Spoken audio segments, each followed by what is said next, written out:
David Abbassi, dans son activité culturelle et radio-télévisée depuis plus de 30 ans, a écrit plusieurs centaines d'articles et plusieurs dizaines de livres en perse, français, arabe et également en anglais. Il a rencontré et interviewé plusieurs personnalités internationales, politiques et culturelles. En visitant son site internet, plusieurs centaines de pages web sont à votre disposition, en français, anglais et persan. Son site, davidabassi.com. Abbassi, A2B-A-S-I.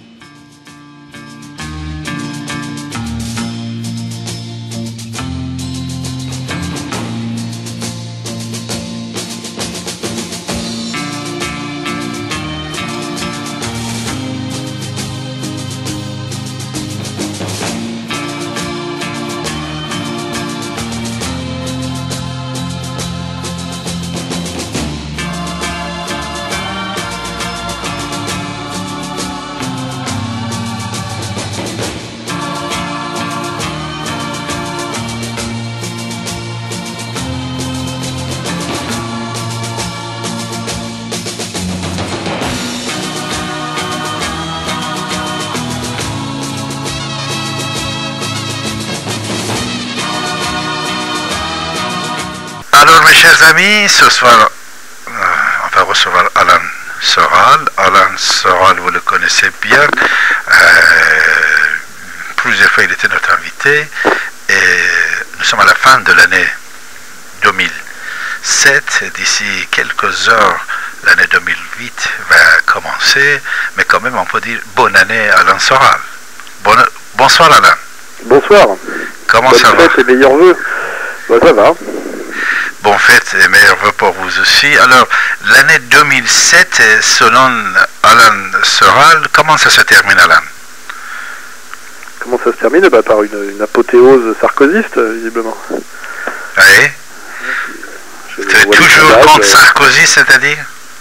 Non, je veux dire, les sondages, les gens ont l'air contents de la gouvernance Sarkozy, quoi. C'est bien, alors? Bah, c'est assez inquiétant, c'est même presque, c'est assez drôle même, je trouve ça assez drôle avec Carla Bruni, Kadhafi, tout mélangé comme ça, c'est Kouchner, c'est assez étrange, on dirait qu'on a une période d'accélération de l'histoire là, on a l'impression que Chirac c'était presque de Gaulle quoi, à côté quoi, au niveau de la retenue et du sens de, comment dirais-je, du sens de l'appareil, oui, de la fonction. Mais de toute façon, tu ne penses pas politique de Sarkozy est tout à fait différente avec celle de Chirac quand même.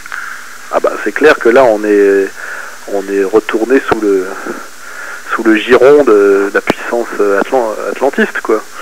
C'était l'enjeu d'ailleurs. Moi c'est d'où mes positions pendant les élections. La France là vient de tirer un trait sur une épopée, comment dirais-je, de semi-indépendance gaulienne et néo-gaulienne qui durait depuis 1958, quoi. Alors, c'est-à-dire des liens avec qui, alors, à ton avis? Bah, comment dirais-je, on va dire la puissance dominante, les États-Unis, quoi. Toi aussi, tu penses ça? Bah, évidemment, oui, on voit bien que sur le Quai d'Orsay est passé sous contrôle de Washington, on voit qu'on s'est remis...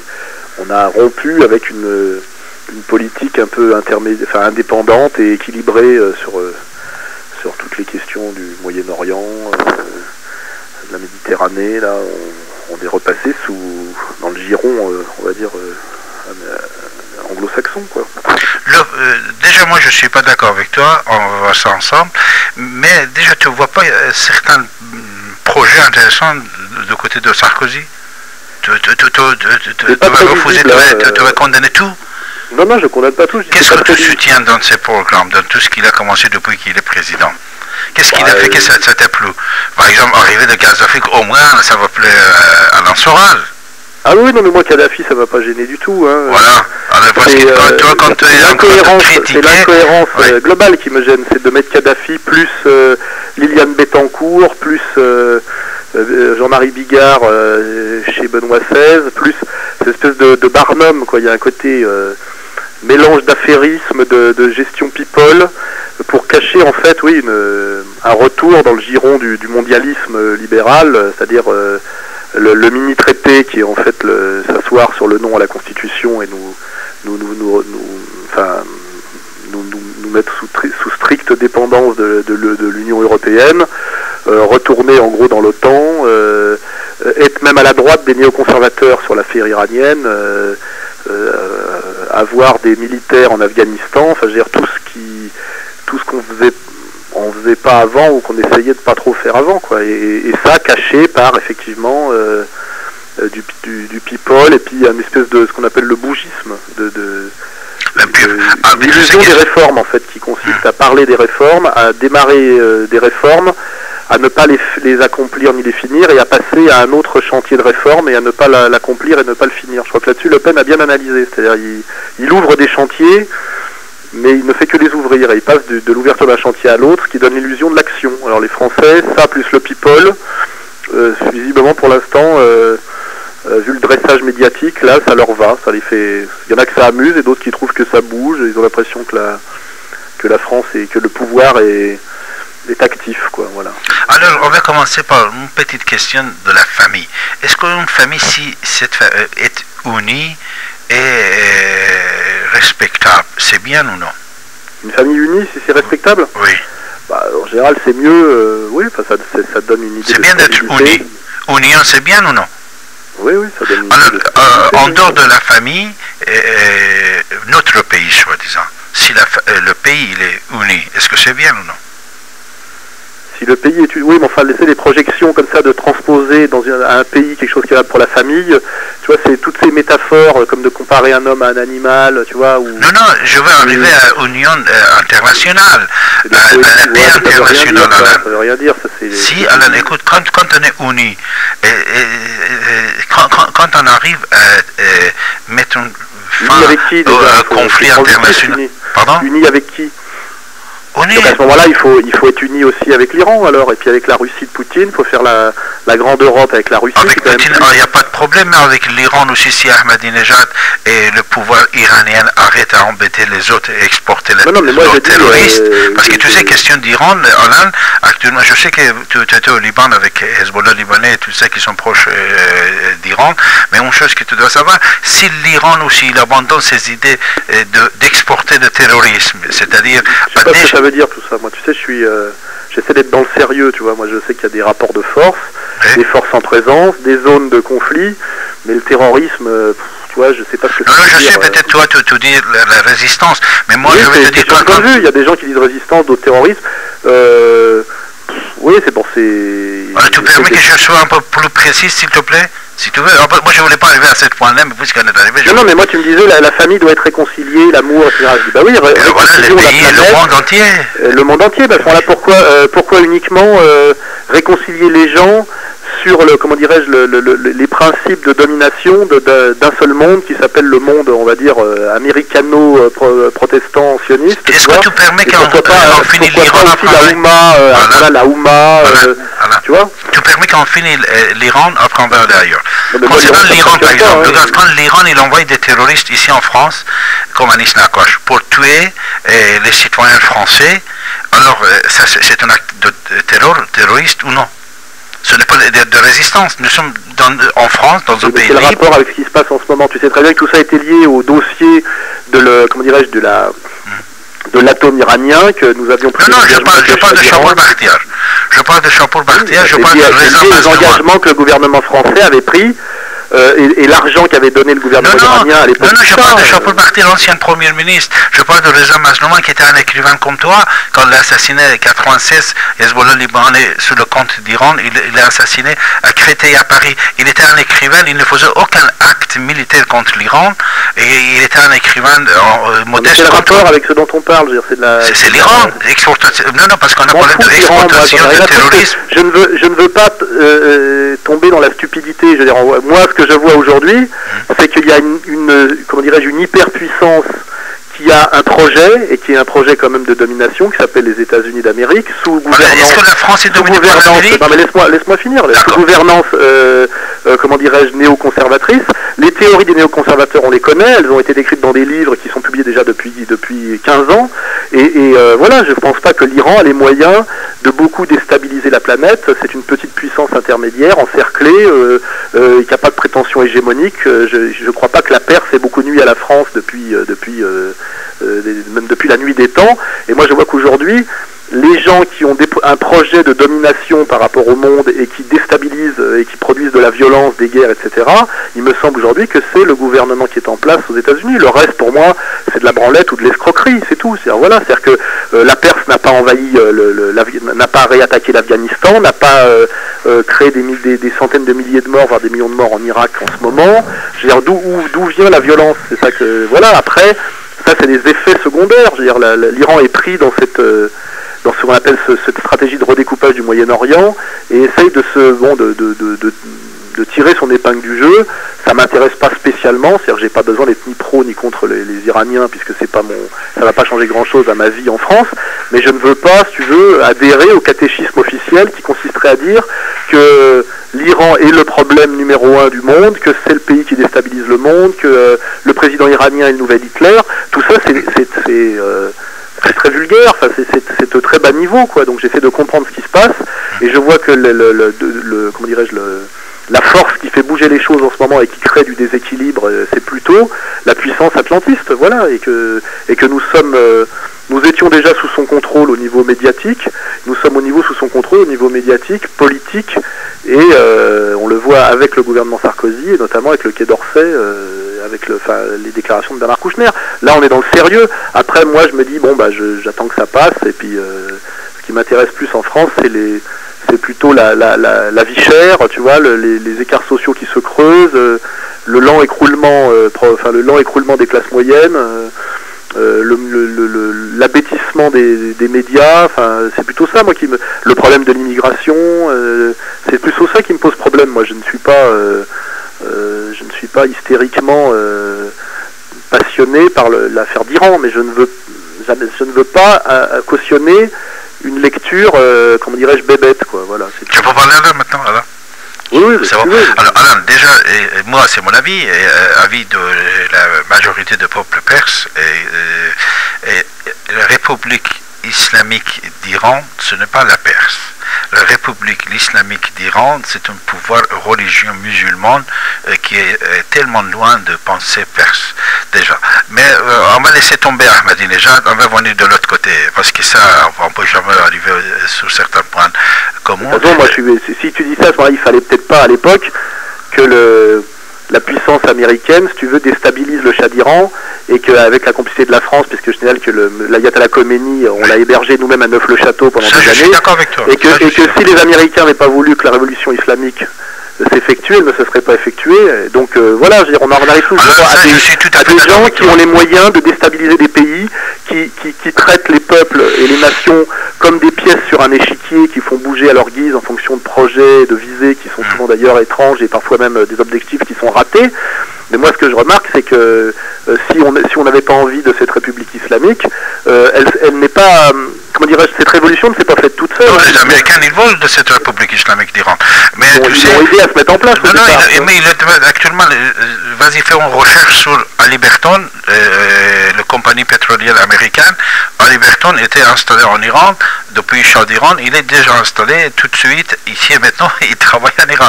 Et autre chose, Alain, tu sais, l'islam politique était utilisé par l'Union soviétique concernant certains pays. Pas par l'Union soviétique, excusez-moi. En Afghanistan, c'est pas les Russes qui ont utilisé l'islam politique. Je parle du XXe siècle. Je parle du XXe siècle, je parle de la guerre d'Afghanistan. C'est quand même les Américains qui ont misé sur l'islam politique pour lutter contre des régimes laïcs ou dépendances soviétiques. C'est ça que je voulais dire. Je voulais dire pendant certains temps, c'était les soviétiques qui utilisaient l'islam politique comme un islam socialiste. Maintenant, c'est les Américains qui utilisent l'islam politique comme un islam de résistance, de combat. Et tous les mouvements intégristes musulmans, c'est soutenu par les Américains. Ça, on est d'accord. Ça, on est d'accord. Mais ça, on est d'accord. George Bush est soutenu dans un jeu pervers de désigner un ennemi qu'on aide à se mettre en place pour créer du chaos et justifier les interventions, parce que c'est voilà. texte. Bon, ça c'est intelligent, cette analyse, c'est intelligent. Mais de l'autre côté, il faut savoir que, c'est-à-dire George Bush, en même temps qu'il est en train de crier sous la tête des ayatollahs iraniens, il soutient l'existence ce n'est pas seulement de la République islamique d'Iran, de toutes les républiques islamiques dans le quartier, parce que les Américains, ils savent, avec l'islam, ils peuvent mieux avancer. Mais l'important, c'est ça que nous, on doit le comprendre, et certains individus, s'ils sont contre l'Israël, il ne faut pas qu'ils tombent dans le piège des Américains, puisque les Américains, en même temps, comme tu sais, comme tous les autres, ils savent, il y a aussi antisémitisme chez les Américains que chez Hitler de l'époque. Vas-y lire le bouquin que Danny Baz il a fait. Pour le part des nazis, ils sont allés aux États-Unis à l'époque, mais ils étaient engagés par les Américains. De toute façon, c'est comme l'histoire de Sarkozy. Écoute, à ton avis, est-ce que c'est Sarkozy qui prend des ordres des États-Unis, ou c'est Sarkozy qui empêche l'avancée de l'Amérique, par exemple en Europe? C'est une question là. Moi, je pense que Sarkozy est beaucoup plus proche des Américains. Non, il est proche, mais depuis qu'il est président, combien de milliards de contrats? Depuis De Gaulle, l'enjeu, parce que De Gaulle a joué un jeu assez subtil où il était dans le camp des vainqueurs, et petit à petit, il a essayé de remettre en place une certaine indépendance de la France en jouant sur les cartes qu'avait la France et son histoire, c'est-à-dire son rayonnement en Méditerranée, un équilibre est-ouest où on pouvait tirer notre épingle du jeu. Bon, De Gaulle a fait toute une série d'actions qui l'ont conduit d'ailleurs à perdre le pouvoir, à mon avis, via mai 68. Et depuis, le travail politique qui est en jeu, c'est la lutte des atlantistes contre les gaullistes. Donc voilà, il y a dans le camp même de la droite et dans le camp même du pouvoir et des institutions. Et on voit que l'élection de Sarkozy, c'est la victoire des atlantistes sur les gaullistes, et c'est l'épuration des gaullistes qui sont virés progressivement des postes où ils étaient, et notamment du Quai d'Orsay où ils étaient encore très, très puissants. Ce qu'on appelle injustement la ligne pro-arabe du Quai d'Orsay, alors qu'en réalité ça veut dire une ligne équilibrée, voilà. Même concernant l'Amérique, Alain, tu permets, écoute, déjà on va parler sur le point économique. Plusieurs milliards de dollars que Sarkozy a signé avec la Chine, avec Algérie, avec Kadhafi, avec le Maroc, avec beaucoup de ces pays-là, les Américains depuis plusieurs années étaient derrière ces signatures. Alors c'est-à-dire qu'ils ont déjà piqué plusieurs milliards de dollars de marché américain. Deuxièmement, sur plusieurs sujets que moi je suis au courant, je sais, par exemple, Pastaran iranien. Est-ce que tu sais, Pastaran iranien, c'était sur la table des Américains d'ici 2 mois seulement, n'est-ce pas? Ils ont fait un embargo contre l'armée révolutionnaire iranienne, soi-disant Pastaran. Oui. Alors pourquoi, après 30 ans, c'est seulement au mois d'août et même septembre que George Bush, il va comprendre, même après plusieurs années d'intervention en Irak, que c'est l'armée révolutionnaire iranienne qui est présente en Irak, qui est présente à côté de Hezbollah libanais. Et pourquoi cet retard? Cet retard a été signalé par Sarkozy. Quand le mois d'août il était avec George Bush. C'est-à-dire même dans le domaine politique international, c'est Sarkozy qui a éclairé la tête de George Bush, ou peut-être pas éclairé, George Bush il le savait, mais il le cachait, puisqu'il voulait utiliser l'islam politique contre les intérêts de l'Europe et bien sûr l'avancée des Américains. Alors, c'est-à-dire 2 exemples, je te donnais Alain, s'il te plaît, c'est 2 exemples comme quoi c'est Sarkozy qui a piqué des contrôles des Américains, et c'est Sarkozy qui a éclairé question pastoran iranien en Irak, au Liban. Tu m'as donné que je termine quand même, alors je te laisse. Je parle de politique étrangère, je te dis que globalement, en politique étrangère, la France a cessé de jouer sa carte indépendante et s'est mise sous le giron américain. Après que la France négocie, obtienne des contrats, etc., c'est quand même la moindre des choses. Et c'est pas seulement Sarkozy, il y a quand même une machine économique française, il y a quand même une industrie française. Le président, c'est lui. Le président, c'est lui. Et troisième chose, Alain, qui va gêner les Américains, c'est l'Union méditerranéenne. Cette union, ça va gêner les Américains, comme déjà l'Union européenne a gêné les Américains. C'est-à-dire, Sarkozy, s'il embrasse George Bush, ce n'est pas pour donner, c'est pour prendre. C'est ça que les intellectuels français doivent le comprendre. L'Union européenne a gêné les Américains tant que c'était une Europe, la tentative de créer une Europe puissance. Les Américains ne pouvant pas s'y opposer, finalement l'ont noyauté de l'intérieur. Et aujourd'hui, on sait très bien que l'Union européenne est sous contrôle américain.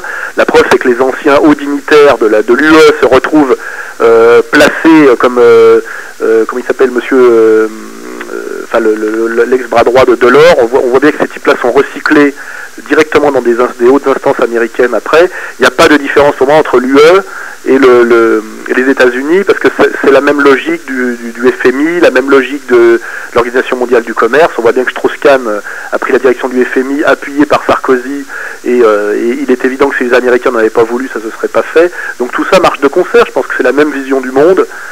C'est la vision, on dirait mondialiste libérale, et qu'il n'y a pas d'opposition, à part sur des points de détail entre l'Union européenne, les États-Unis. Tout ça est la même logique, c'est la logique, on va dire, mondialiste, pilotée quand même par la puissance américaine, avec une vision anglo-saxonne, et dont l'idéologie aujourd'hui se trouve, à mon avis, chez les chrétiens sionistes, quoi. Je veux dire, voilà, ce sont des libéraux, thalassocratiques, atlantistes, et la France, joue sa carte dans ce concert-là, avec ses petites différences. Et effectivement, Sarkozy, s'il peut vendre quelques rafales à Kadhafi, vu qu'on ne sait pas qui pourrait les acheter, il y a que l'armée française qui les achète, tant mieux, tu vois, je dis pas... Mais la politique, c'est complexe, il n'y a pas de soumission à 100%, simplement il y a des directions qui sont prises. C'est-à-dire, ce qui est sûr, c'est que Sarkozy est quand même plus en politique étrangère, je dis, après en économie, ça dépend pas de lui d'ailleurs, mais en politique étrangère, il est beaucoup plus aligné sur la politique atlantiste que l'était Védrine, ou que l'était même le pouvoir mitterrandien était beaucoup plus néo-gaulliste sur ce plan-là que Sarkozy, qui est normalement le successeur de Gaulle, sur le plan du mouvement politique. Alors, c'est ça que je dis, c'est tout, c'est pas... On a quelques 2-3 minutes. Quel est ton souhait pour l'année 2008? Alors, le souhait d'Alain Soral pour l'année 2008. Qu'est-ce que tu souhaites? Bon, je sais pas, moi maintenant je regarde ce qui se passe, et j'ai pas de souhait, j'essaie de comprendre, je regarde, j'essaie de comprendre, j'ai constaté qu'on avait déçu dans la vie. J'ai constaté qu'il n'y avait pas de force d'opposition en France suffisamment organisée pour s'opposer à cette marche du monde là à laquelle la France participe. J'ai compris que ce soit la gauche ou la droite institutionnelle, ça serait à peu près la même chose sur le plan de la ligne économique et sur le plan de la ligne géopolitique. Donc voilà. Et moi, mon rêve, ça serait que l'opposition, une véritable opposition, se fédère. Mais cette opposition devrait être transcourant, ce qui est très difficile à mettre en place, puisque ça serait la coopération de gens qui sont opposés on va dire au système, mais qui historiquement se retrouvent séparés, notamment par l'idéologie de l'antifascisme, etc. Donc ça a très peu de chances de se mettre en place. Donc moi je regarde, et ce qui m'intéresse, c'est de voir l'usure, si l'usure de la gouvernance Sarkozy va s'opérer ou pas, et à quelle vitesse. Pour l'instant, c'est assez étonnant de voir que les Français ont l'air contents, quoi. Voilà, il n'y a pas le côté people, le côté incroyablement vulgaire, incroyablement showbiz, le côté presque délirant, les amuse.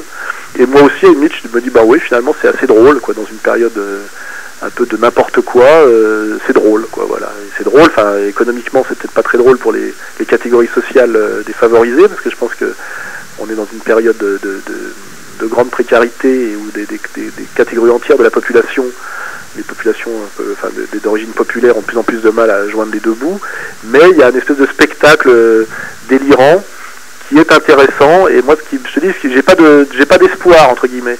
Je regarde la France tomber. Il faut avoir d'espoir. Non, mais mon espoir, ce serait que la France se redresse, mais on en est tellement loin, tu vois. Donc moi, mon espoir, c'est que les contradictions... Parce que même les gens qui ont dit si Sarkozy, quand on va quitter la France, ils sont toujours là, hein. Alors toi, tu n'as pas dit ça quand même, mais il faut avoir de l'espoir, toi. Moi, j'ai fait en sorte, si tu veux, de résister à la prise du pouvoir de Sarkozy avec une stratégie qui était la mienne. Et puis maintenant qu'il a pris le pouvoir, je te dis, j'espère que les contradictions... Mais je me rappelle que tu voyais que lui, c'est lui qui était président. Oui, je pense. J'ai compris qu'il allait gagner, quoi. Voilà. Après le premier tour, en tout cas, quand j'ai vu effectivement à quel point sa puissance, son talent et sa puissance lui avait permis, si tu veux, de masquer ou de résoudre par la séduction toutes des contradictions évidentes, tu vois. Là, d'abord, j'ai compris une chose, c'est que le peuple de France n'est même plus celui des années 80, il n'est pas celui des années 60, il n'est même plus celui des années 80. Le peuple de France des années 2000 est tellement, si tu veux, dégradé par le travail de destruction médiatique, par les jeux, le travail de la pornographie libérale, que de toute façon, je ne vois pas sur quelle base construire une résistance à ce nouvel ordre, quoi, tu vois, parce que le peuple de France est très dégradé, quoi. C'est-à-dire que c'est pour ça que moi j'ai même pas une lecture sur l'immigration comme certains identitaires, parce que je crois qu'on n'a même pas besoin de l'immigration pour faire s'écrouler la France. Elle est déjà, les Français de souche sont déjà tellement lobotomisés, éduqués tellement loin de leurs fondamentaux, qu'on n'a même pas besoin, si tu veux, des halogènes pour ne pas comprendre ce qu'est la France dans son essence et dans sa tradition. Toi-même, là, tu es un peu compliqué comme Sarkozy, comme tu dis, entre gauche et extrême droite, et toi aussi tu es un peu compliqué, hein. C'est-à-dire l'opéniste d'un côté et de l'autre côté islamiste, et d'un côté contre l'immigration, de l'autre côté contre la mondialisation et tout ça, toi. Et toi-même aussi tu es un peu compliqué, non? Je vais compliquer. Le nouvel ordre mondial a des fondamentaux qui sont l'extension de la logique libérale aux capitaux, aux marchandises et aux individus. Donc on voit bien que c'est suppression des frontières, etc. Et ça a réconcilié à la fois les trotskistes, c'est-à-dire les internationalistes trotskistes et les mondialistes du capital. Et aujourd'hui, on est dans un monde de co-gouvernance, et c'est l'histoire des néoconservateurs, où ce sont d'anciens trotskistes qui ont rallié l'hypercapitalisme. Et tout ça appuyé sur une idéologie libertaire. On est dans mais de extrême gauche à droite, c'est un peu compliqué. Mais non, c'est la réalité dialectique. C'est la réalité dialectique de l'évolution. Aujourd'hui, Kouchner est avec Sarkozy. C'est-à-dire que les anciens héros de mai 68 qui ont mis en place la médecine humanitaire exigent qu'on se dépêche de bombarder les populations civiles d'Iran. Ce n'est pas moi qui l'ai inventé, c'est la réalité. C'est-à-dire qu'aujourd'hui, on a l'extrême droite du capital qui marche main dans la main avec l'ex-extrême gauche des idées sur une idée de dominance mondialiste qui finalement a besoin des droits de l'homme pour justifier, on va dirais-je, une espèce de logique d'esclavage planétaire. Et ça, c'est la réalité, c'est l'idéologie néoconservatrice. Elle est vraie en France, elle est vraie aux États-Unis, puisque les théoriciens du néoconservatisme américain viennent du trotskisme des années 60-70 aux États-Unis, comme en France. Donc là, aujourd'hui, on voit très bien que les anciens héros de mai 68 en France, aujourd'hui, sont sarkozystes. Donc il faut comprendre ce qui s'est passé. Et moi, face à un régime qui, on va dire, libéral-libertaire, essayant d'être dans l'opposition, je suis à la fois anti-libéral et anti-libertaire. Donc j'essaie de faire en sorte que ce regroupe... Avec combien de pourcents tu avais des points? 20%, 25%, on peut dire? De quoi? Avec Jean-Marie Le Pen. Non, mais je sais pas. Ça arrivait... moi, j'essaie de voir quelles sont les forces qui résistent au pouvoir. Ça, c'est combien? 50% au moins? Je comprends pas de quoi tu me parles là. Avec les idées et les principes de Jean-Marie Le Pen. Oui. Alain Soral est proche de combien de pourcents? Parce que certaines de tes idées ne collent pas avec celles de Jean-Marie Le Pen. Oui, mais au Front National, il y a à boire et à manger, puisque ce sont à la fois... il y a les électeurs du Front National qui ne sont pas l'appareil du Front National et qui ne sont pas Jean-Marie Le Pen. En fait, le Front National est une espèce de mouvance qui regroupe à la fois les déçus de la gauche et les déçus de la droite. Mais les déçus de quelle gauche et pourquoi, et les déçus de quelle droite et pourquoi. Et moi, il y en a une gauche un peu différente. Est-ce qu'on peut trouver Alain Soral dedans? Moi, je suis pour que marche main dans la main, on va dire les déçus de la gauche, parce qu'ils trouvent que la gauche est devenue une gauche bobo, et eux, ils voulaient une gauche sociale, et les déçus de la droite, parce que la droite des valeurs est horrifiée par le fait que la droite d'argent, aujourd'hui, fonctionne sur la destruction totale des valeurs morales. Donc moi, je suis pour que marche main dans la main la droite des valeurs et la gauche sociale, puisque le système, en fait, c'est la coopération de la droite d'argent et de la gauche des valeurs, c'est-à-dire de la gauche bobo et de la droite d'argent. C'est-à-dire qu'aujourd'hui, il faut comprendre que la droite d'argent a besoin des valeurs de la gauche bobo pour s'étendre. Et face à ça, il faut essayer de faire l'union sacrée de la gauche sociale et de la droite des valeurs. Mais ça, c'est un chantier, si tu veux, pédagogique, idéologique et politique qui est complexe parce que ça fait bouger les lignes. Alors pour faire comprendre ça aux gens, c'est très compliqué. Donc moi, je fais un travail presque, je dirais, d'avant-garde, de recherche, j'essaie d'expliquer pourquoi je suis là où je suis, mais je ne pense pas que je vais prendre le pouvoir demain ou que les gens vont comprendre immédiatement. Je dis simplement, voilà, l'avenir de l'opposition au système, c'est la réconciliation de la droite des valeurs et de la gauche sociale face à un système qui est libéral-libertaire et qui est la droite d'argent, comment dirais-je, habillée par une idéologie de type libertaire, c'est-à-dire mondialiste, transgressiste, où on voit bien aujourd'hui que les sans-papiers de Besancenot sont l'alibi humanitaire pour les esclaves du MEDEF. Voilà, alors évidemment c'est complexe, ça demande une culture politique, ça demande le sens de la dialectique, de voir que les choses bougent, et de voir que c'est parce que Sarkozy, lui, a compris ça, qu'il a gagné, et qu'il a pris il a un coup d'avance sur les autres. Et c'est pour ça que l'ouverture à gauche était très cohérente. Les gens qui ont cru à l'union des droites sont des imbéciles, car il ne peut pas y avoir d'union des droites, car la droite des valeurs est un handicap pour la droite d'argent. C'est-à-dire que la morale aujourd'hui est un frein au marché, tu vois ce que je veux dire, est un frein à l'accumulation du capital. Par contre, l'immoralité, c'est-à-dire celle des transgressifs de mai 68, est l'idéologie qui permet la meilleure accumulation du capital, parce qu'elle permet toutes les transgressions de toutes les normes classiques, etc., la destruction de toutes les valeurs classiques, qui sont toutes aujourd'hui des freins au marché, c'est-à-dire y compris la famille, y compris la morale, y compris que ce soit même la morale catholique, la morale musulmane. Il n'y a peut-être que l'éthique protestante et l'éthique juive qui peuvent être compatibles avec cette vision capitaliste mondialiste. Donc on voit bien aujourd'hui qu'on a ces lignes de séparation.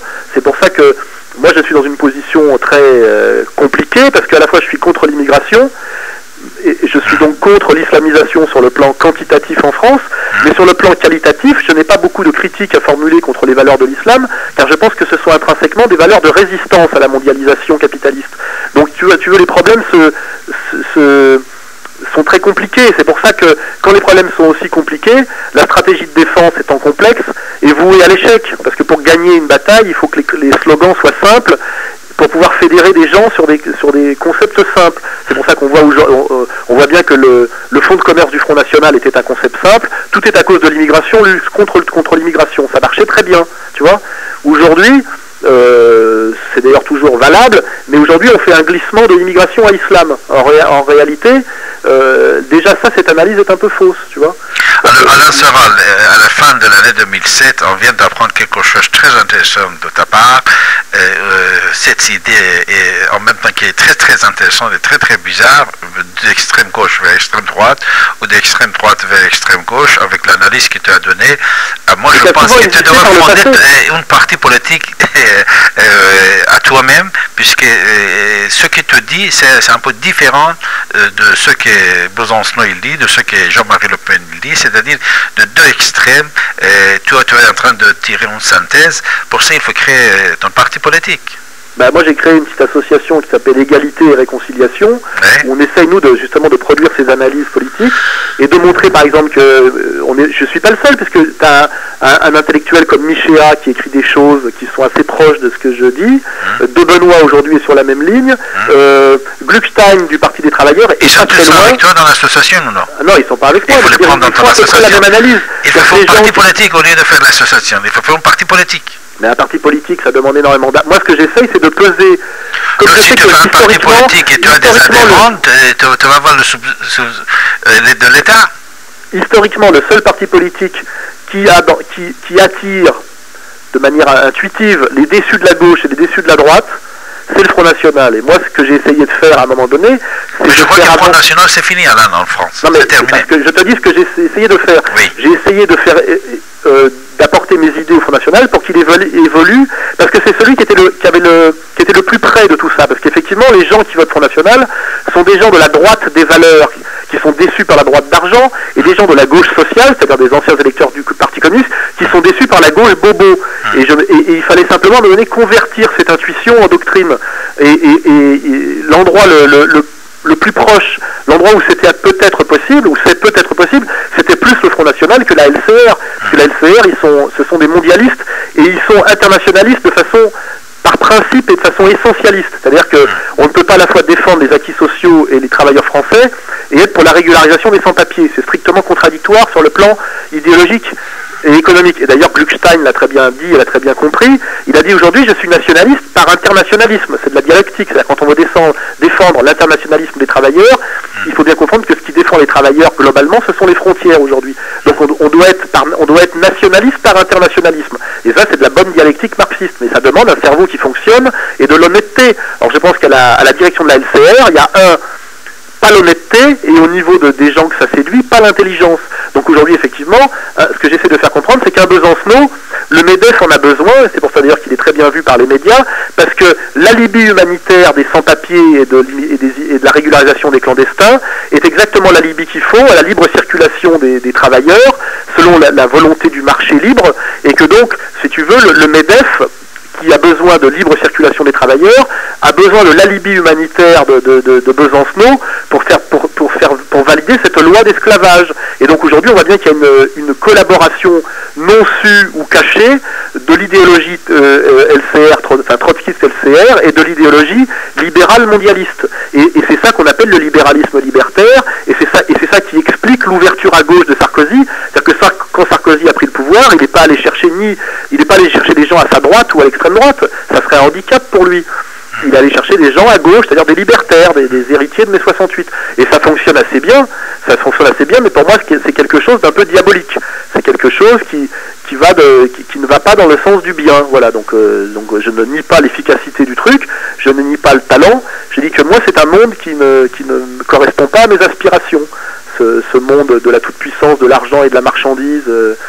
on voit bien, et on le voit bien au niveau local, on voit bien à Paris la manière dont ça chasse les classes populaires de Paris, et que Paris devient une ville internationale bobo, avec des prix de plus en plus chers, une espèce de ville musée. Moi je suis dans la vie concrète et je vois ce qui va dans le sens de l'amélioration ou pas de la qualité de vie du peuple. Voilà, et moi c'est ce qui m'intéresse, c'est que le peuple vive mieux. Ce qui ne veut pas seulement dire le pouvoir d'achat, mais ce qui veut dire aussi une certaine convivialité, tu vois ce que je veux dire?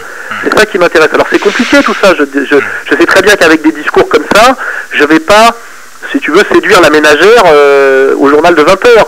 Ça demande un travail politique, un travail de conscience, un travail de culture, qui est très au-dessus de l'intérêt moyen de la ménagère de moins de 50 ans. Donc là-dessus, je serais systématiquement vaincu politiquement. Mais ça ne m'empêche pas de faire le travail, tu vois. Merci Alain, bonne fête et peut-être à très bientôt. Oui, à bientôt. Merci Alain, au revoir. C'était Alain Soral avec nous sur 95.2 FM Radio, ici et maintenant.